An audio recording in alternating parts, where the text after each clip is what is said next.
প্রতিবন্ধী শব্দটাকে আমরা গালি হিসেবে ব্যবহার করি। এটা কি ভয়ানক বিষয়! আমরা কি জানি সারা পৃথিবীর যত লোক সংখ্যা আছে তার প্রায় 15% ১০০ কোটির উপরে।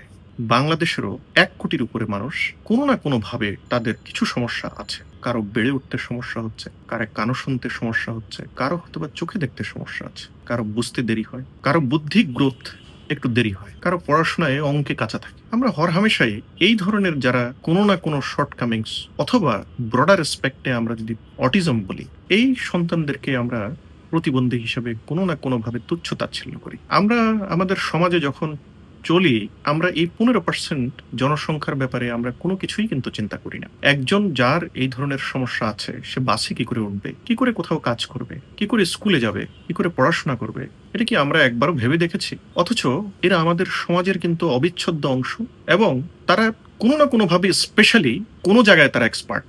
আমরা সারা পৃথিবীতে অনেক সায়েন্টিস্টের কথা জানি, অনেক বড় বড় সায়েন্টিস্টের কিন্তু অটিজম কোনো না কোনোভাবে ছিল।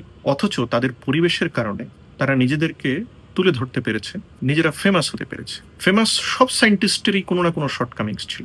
আসুন আমরা আমাদের এই সমাজে যাদের স্পেশাল কোনো নিড আছে তাদের কথা মাথায় রেখে আমরা সকল কিছু ডিজাইন করি, আমাদের মানসিকতার পরিবর্তন করি, আমরা আমাদের কর্মক্ষেত্র তাদেরকে ইনক্লুড করার জন্য সকলে মিলে এগিয়ে আসি।